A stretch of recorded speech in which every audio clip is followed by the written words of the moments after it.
Hey everybody, welcome back to another episode of Card Talk, a podcast where we spend a little bit of time talking about cards from Lord of the Rings podcast. Let's try this again. Take two. Hey everybody, welcome back to another episode of Card Talk, a podcast where we spend a little bit of time talking about cards from Lord of the Rings, the card game. I'm your host, Dave Walsh. And I'm Grant Thompson, just along for the ride. And I'm Ted Bannock, and I love talking about cards. So we're going to do. We're going to talk about cards. Because it's Card Talk.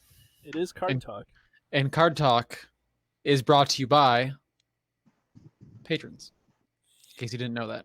It is brought to us by patrons. We got to love those patrons that help us out.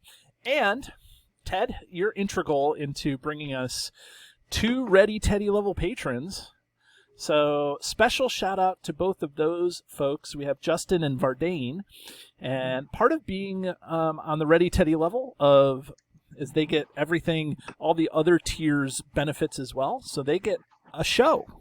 So in the next couple of weeks, we're going to have Vardane on the show. And I've reached out to, or I will be reaching out to Justin to have him on the show. And also, Russ is going to get his own show too. So we have 3 people who have earned the right to have their own show on whichever card they love in the card pool, and that's going to be a lot of fun.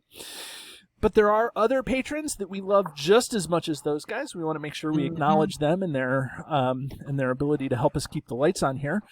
Just so you know, if you're interested in becoming a patron of the show, here's the website. It's patreon.com/cardtalk2018, and any dollar amount helps. And we just are excited to have people like what we do. So the remaining patrons we have Daniel, David, Jake, James, Jason, Joseph, Joshua, Kyle, Lou, Matt, Mike, Dominic, Phil, Robert, Russ, and Sean. Whew, that's a lot of people. So it's awesome that we have that many patrons, and thank you so much to everybody on the list. We really appreciate it. Thanks, guys. That said, it's off to Grant, who is feverishly looking up the background on the card that we chose tonight. So, Grant, what's the card? We are doing the Waters of the Nimrodel, which came out in the Antler Crown Adventure Pack. It is a 3-cost law event that is Doom 3 and costs 3, which heals up all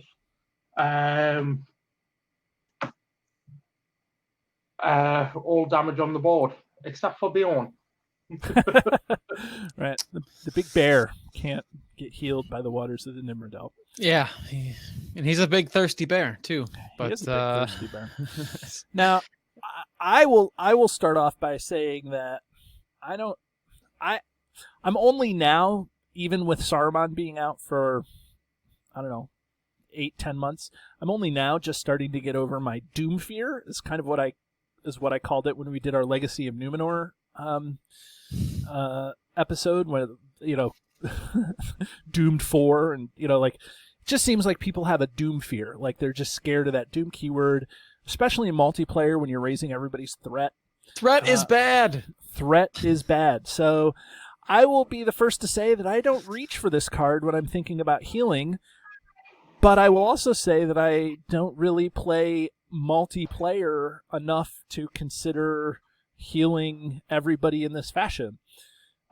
So, Ted, I know that this was kind of your card behind the scenes. So, what's your take on this card? I only really need to say 3 words about this card, and that's Journey to Rosgobel. All your problems are solved, my friend. Okay, dig into that. Yeah, so it's quite a powerful effect, right? Like, you heal all damage on each character in play. You heal everything.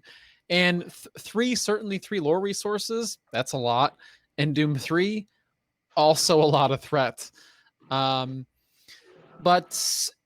given at the right time, even for other scenarios, any scenarios, including a copy, maybe 2 in your deck, if you are playing multiplayer, this could hit at the right time. When everybody is damaged up and you haven't seen a no one's played any Warden of Healings or Daughter of the Nimrodel or Aorith, any of those other lore healing effects, you can just say, well, if everybody would like the threat, I'll just heal everything. And sometimes you're in the position to do that, and sometimes you're not. But specifically against Roscabel, and there are other scenarios too that are just damage, like challenging. I could see like Escape from Umbar, which is all sorts of archery all the time. Everybody's trying to take damage and try to figure out how to take 7 archery in a turn or something. Yeah. The Drudane Forest also, I recall, is a very archery-heavy scenario. There's just certain scenarios that have treacheries and archeries, high archery value, and you just have to take a lot of damage. And this card can just sort of wash away all that damage in the cold, delicious waters of the Nimrodel. The cold, doomed waters of the Nimrodel. So, Grant, what do you think about the waters of the Nimrodel here? I think it's very situational. I think that's Grant talk for saying I hate it. Just to let all I like the theme of it, that you're going into the realms of Lothlorien, and as part of that, it gives you a global healing. And yes, it costs 3 resources, which is a lot, but that's 3 resources that heals up the entire board. The Doom 3 is a bit nasty, but with the Saruman and Saruman's staff, it becomes a little bit more bearable. So it's something to think about if you've taken a lot of archery and you are running extremely low on hit points. It might be nice to play if you've got the ability to do so. But yeah, that's my thoughts on the waters of the Nimrodel. David, care to drink from the delicious waters? Here, let me get some Nimrodel water in your cup. Yeah. I don't know if anybody knows this, but I usually when I'm recording or playing, I usually have my big blue cup. This is one of the only artifacts that I have from my childhood. I got this when I was in 10th grade, which was a million years ago, and I won it before it was Six Flags. It was called Darien Lake. So if I have anybody in Buffalo who listens to the show, this is from Darien Lake, so which is now called Six Flags Darien Lake, and maybe even closed now. I don't know. But yeah, drink up those delicious waters. Nice healing waters of the Nimrodel. I will say that I always look over this card. And I think like this has got to be a multiplayer. Like I'm not paying 6 to heal everybody. 6. I'm not paying 3 and then taking 3 threat to play this solo. There's too many other good cards I can play Lembas, or I can do. I think when you're playing solo, you can control the damage a little bit better than when you're playing multiplayer. And so many cards are coming out, and you have a ton of archery that's being spread around the board. So this card always flies under my radar, and I am just not sure how I would. I mean, I was gonna say how to play it. I know how to play the card. I get like you pay the resources, right? You have to match the lore, right? Lore hero. I guess what I'm saying, threat. right? You reach for the threat dial. This is why I'm not a very good player. Is that I just don't get it. But I just don't see how this card will work that much better unless you're already screwed. Like this gets you out of the I'm screwed and I have nothing else to do situation. But you get an Eorth on the board, and then you get a couple of Wardens of Healing on the board, or you get some Lembas, you get some, there's so many other healing cards that aren't so pricey that I'm just not. I don't know, let's. let's look at the Warden of Healing. You pay 1 to ready the golden standard of healing, I would say. Yeah, of course. I mean, but you pay 2 to play him, you and pay then you pay 2 to ready him. You pay 2 to ready him, right? So you can, for 1 less and no doomed, you can heal 4 damage from around the board. You can't do it all on one character, but you can definitely heal 4 damage from all around the board. And that's going to happen multiple times a game, provided you keep your Warden of Healing around. I guess that's the key, right? But even if I'm using the Warden of Healing twice, twice or 2 turns in a row where I ready him, and then so I'm healing 8. I just feel like that can keep up with what the waters of Nimrodel. Now I get it. Like sometimes you're in a really bad situation, but I'm not building a deck with that in mind. I'm not building a deck and thinking, wow, I'm going to have everybody with 1 hit point left, and I think that this is a super situational card where you're going in with a 4-player fellowship, and people have Eorith. That there's going to be, I don't know, Wardens of Healing on the board. You just know all that's going to happen. And you just say, well, I better put a Waters of Nimrodel just in case. Like, I feel like that's the only time you use this. But I don't know. I've talked for a long time. So, Ted, talk about that. Tell me I'm wrong. You're wrong. You're wrong. Yeah, done. You've been told. Compared to other healing effects, is this card somehow more efficient or better? I'm not saying that at all, right? If you're playing Elrond and you have a Warden of Healing, that covers most of your healing for most scenarios. Eorith gets, pricier over time. If you do compare this to Eorith, you're going to pay 3 resources with her to heal 3, 6, 9 damage. Can this card heal more than 9 damage? Quite possibly. Quite possibly. And it's a non-bow. It's funny that it's a non-bow with Elrond, though, right? Yes, not Elrond, because you heal all damage plus 1. So does that mean you gain an extra hit point? Right, you get an extra. I wish. Right. Yeah, it's Can you work to really reduce the cost of this card if you really want to? Can you play Lore Bilbo or Lore Pippin and Saruman in a single deck, and then use Saruman's staff to reduce the Doom by 2, and then use a good meal to reduce the cost of it by 2, and do 1 Doom and one resource? Yes, you could.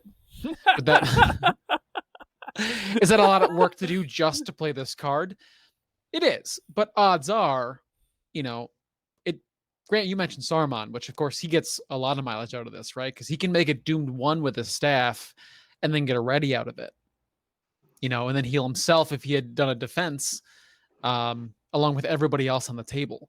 So I think in a Saruman decks, I'd really, if it's a non-solo deck, even a 2-player or more deck, I'd consider having one of these. And same thing if you're going into a multiplayer scenario and you're running 2 or more lore heroes, I'd really consider this being just a one maybe 2 of. And in those scenarios where, again, there's a lot of archery, a lot of damage.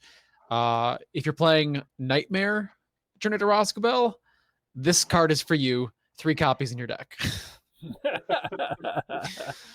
It heals everything. And Roscobel 2, just by example, when you break down that specific scenario, this isn't the case for all scenarios. There is very little of actually nothing that raises your threat in that scenario. There are some scenarios that, threat is very, very apparent, right? You're constantly fighting against threat, like Framsburg, right? Threat management you have to build into your deck. And some scenarios, they challenge you to heal your characters, but they don't challenge you to manage your threat. And then you just kind of can play doomed cards and not worry about it. Right, this is one thing I love about Ted. He plays Doom cards, but he refuses to play guarded. Yes, I don't refuse to play guarded. I just threat. He to just me doesn't ever play guarded I cards. just don't play them. That's all. Right. He doesn't refuse to do it. He just doesn't do it. Yeah, I play them in my Burglar's Turn deck where they Yeah. belong. But threat is so much easier to manage than encounter cards, right? If you just compare the two, like you can play a single card to offset Doomed, right? You can have a hero, Galadriel, Spirit Mary. They can just offset threat raises for you and for other people. Spirit Baragond, Galadriel, you can target other people, lower their threat.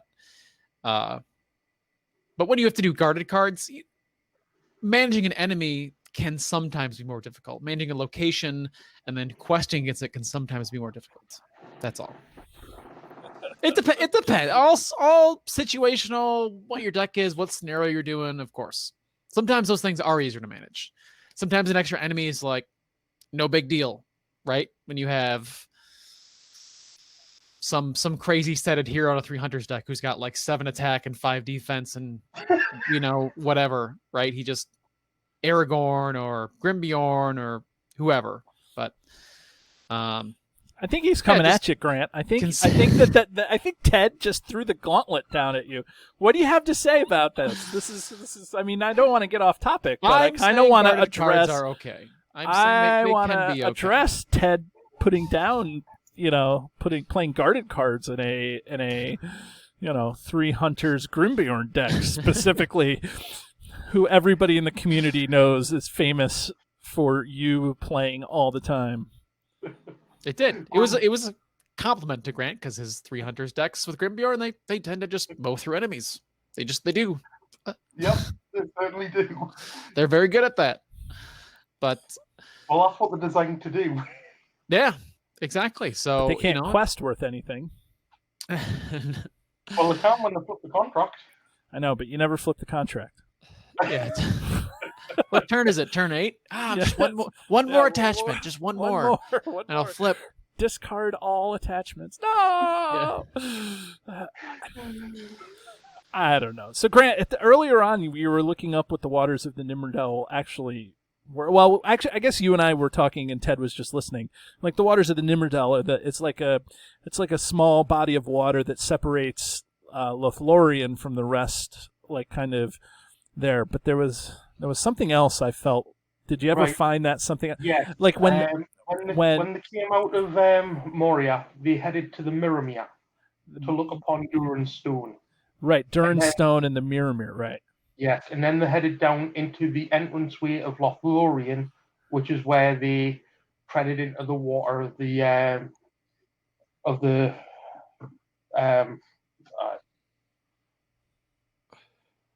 Nimrodel. Okay, so the waters of the Nimrodel are between the border, are between Moria and Lothlorien, or is it the? Okay, I'm just making sure. Essentially, you've already passed into the borders of Lothlorien when you enter the Mirrormere. Right. And it's not the Mirrormere, enter the Nimrodel. Right, and it's always guarded, right? Isn't that that's part of like it, because it's guarded by the basically guarded by sentries from Lothlorien, right? The elves, of which Rumil and Orphan and Haldir are, right? The 3 brothers. Maybe that's why it's Doomed 3, because the 3 brothers of the sentries are the captains of the sentries that guard the. I don't know, but the borders of Lothlorien. Yeah, let me just come back to this because I don't know how much more we can talk about this, but I just want to say, I mean, what are we running instead of Waters of Nimrodel? Just about everything else, right? Like, because most healing. Well, let me back up a little bit. Most healing is in lore, right? Is there any healing that's not in lore? Yes. It's very little. Ranger provisions. Well, there's the Dunedain Remedy, which is in leadership. Oh, that's it. That's what I mean. Yeah, Dunedain Remedy. There is the 3 hunters contract itself. Right, and there's the contract, the Grey Wanderer contract. Yep, Grey Wanderer contracts, and I'm trying to think if there's any spirits or tactics cards. that directly heal you? The magic ring. heals. Magic ring is neutral. That heals. As I Yep. say, I'm looking through and I don't see anything that's not lore Most- mainly. It's all lore. most- generally all low, yeah. So I mean, so it's not a sphere thing when it comes to this card, I guess is what I'm getting to. Like, so think if it you're gonna comes play down to lore, it's not like, Mario. oh, I'm playing lore, I have to play Waters of Nimrodel. I mean, if you're gonna play lore, I mean, is it the fact that it's an event? Does that matter? You know, I guess if you're playing the 300s deck and you can't put an ally out into play, you know, like where is this card going to be used above picking, you know, Eorith or the? I'm confused, I guess. I think it comes down to the scenario you're playing. Like Breaking of the Fellowship, you've got a lot of archery damage. Helm's Deep, you've got a lot of archery damage. And if you're playing multiple players, and you've got a lot of that archery coming your way, then maybe you can't heal it all up quick enough with the Wardens or with Eorith that this may be the case of, right, I've got the Waters of the Nimrodel. We've maybe got a turn left before we all succumb to archery damage. Right, play the Waters of the Nimrodel, heal off all of it, and we've got a fresh start. The Wardens then can patch up as they go. Yeah. And I'm not Ted saying said it. the same thing. He said that, you know, I guess I'm thinking more of a deck construction side is like, you know, what are we constructing here that's going to use this over Warden of Healing? No, I mean you're not. I'm not saying it would replace that card by any means. I'm just saying it's sort of it's another tool in the healing toolbox that is most often forgot because it has a high cost. I think Saruman will now get the most mileage out of it because if you're gonna offer to the table, hey, I'm gonna doom 1 to heal everything, is that cool? Yeah. You know, I'd be like, please heal all of my characters for 1 threat. Right. I would beg please do that if, you know, I have most of my heroes damaged. And then it just sort of relieves that whole, okay, great, now we're just, you reset back to 0, everybody's at full. Right. I mean, I guess I see the beauty of it, but I really think it's super nichey. It's definitely one of those cards that are based on scenario rather, or if you're running Saruman and Saruman staff, it's not a card you put in your deck just to do a bit of healing because it is super expensive. It's a sideboard based on the scenario, is what you're saying. Yeah, definitely. Okay. And I don't necessarily think it would replace other healing cards.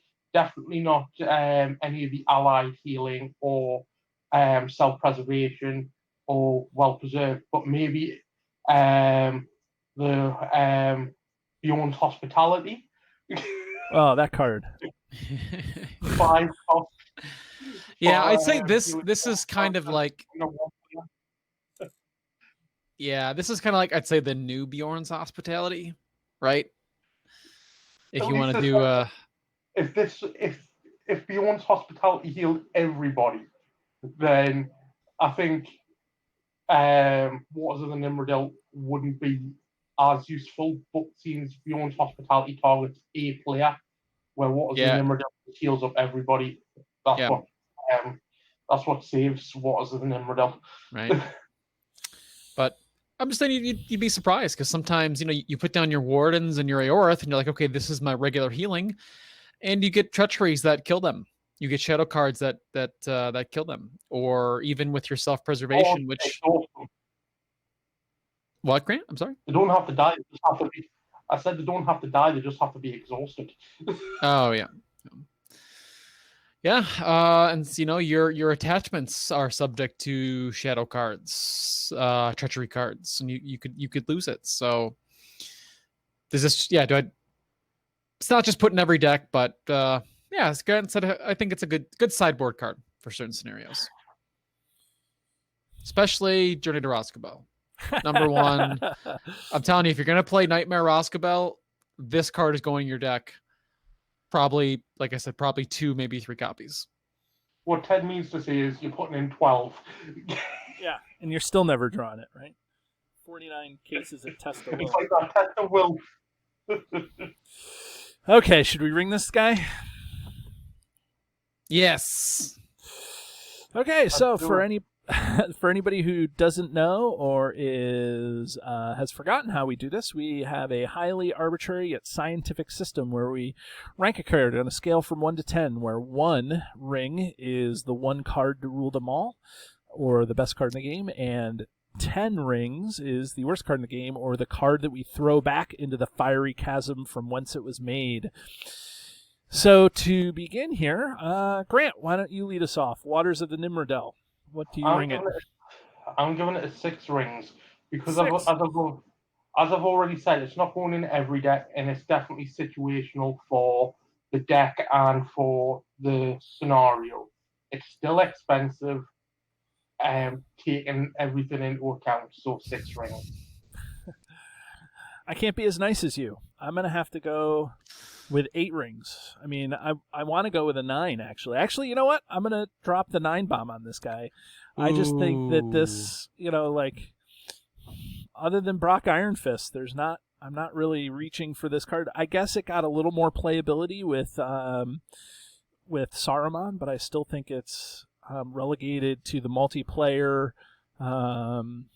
desperation heal. I think that if you're playing this card because you know you're going to get there, you're probably not playing the right decks to begin with. Is what I would guess. Unless, again, situationally, you're talking about Roskabel, and I can see that because you have to save that stupid bird with 20 hit points, and this. Yeah, and you can, so that helps, but helps tremendously. Yeah. So you get Willidor down to 18, and then it heals. Yeah, it heals Willidor for 5 because his healing is capped at 5. Oh, right. And then heals and then heals everything else in play. Right. And then it gets removed from the game. Yeah, when you're on stage 2. Right. And which I see the beauty, but if I'm talking about one card that's going to be used in one scenario out of the 107 scenarios that there are to play in this game, I'm still, not. I'm still not convinced. So why I'm going to stick the 10 bomb on it like you did with the god of the Citadel Custodian. Well, I don't know. I'm feeling nice today, I guess. I don't know. So, okay, Ted, what do you think? Yeah, I'm going to give it a 4 because if I want a card that heals everything in play, this card does that. I'm like, it heals everything. This card. Well, you can't say that. You can't say that. I can say that. If I want a card that heals, I could say that. If I want a card that heals everything in play, right. This is the only one that does it. Exactly. That's why it's good. I'm saying you should never want a card that heals everything in play because then you're not going to be playing the game correctly. That's what I'm saying. Of course, you can't use the. Go ahead, Ted. I'm sorry. It's just grumpy. Yeah, I mean, right. So even in damage-heavy scenarios, you're probably going to run Elrond, and you're probably going to run Warden, and then like Alembus, and Wardens, and all the stuff that we talked about, right? But you'd be real surprised when you just like, oh, I got this event, I can just do it all. And Saruman, like we said for the last 6 times, gets a lot more mileage out of this and makes that pill a little easier to swallow. And it's in Sphere with Saruman. Right. Yep. And if you're running Keys of Orthanc too, you can get a resource off it. So again, not too bad. And I would say, why don't we just play in Grima, and then we can get a mileage of everything. Mm-hmm. Let's get this train running. Yeah. So just consider for those. I wish I could think of more off the top of my head. We named a few, but there's plenty of scenarios that just have lots of archery, have bad treachery. So give it a try. Fire in the Night, where we've got a lot of damage coming off Dagnia. Right. A lot of the scenarios where you fight dragons in their Mithrin cycle, they tend to have a lot of damage from enemies, and even some treachery cards too, like that Dragon's Breath card, right, where they deal 1 damage to everything when they attack. That'll wipe out your wardens super quick unless you play an end draft or boost their hit points. Yep. So you got to prepare for that too. Just saying. And this card is not going to help any of those because they're all going to die anyways. Yeah, but it'll hopefully somebody else will survive. Oh, well, this is why we do the shows, right? Because everybody has a different opinion. And I'm And always David wrong. is wrong. I'm always wrong. So, anyways. Well, everybody, thank you for joining us. And don't forget patreon.com/cardtalk2018 to join us and become a patron of the show. And everybody, have a great day. We'll see you next time. And if you're interested in finding this or any of our back episodes of Card Talk, feel free to search YouTube where you can find our flagship video episodes with the username Card Talk 2018. Or you can search the RSS feed, cardtalk2018.libsyn.org, for our extended audio versions of our podcast. Or you can find us on Facebook at Card Talk 2018. And if you have any questions for Grant or myself or for both of us, feel free to email us at cardtalk2018@gmail.com.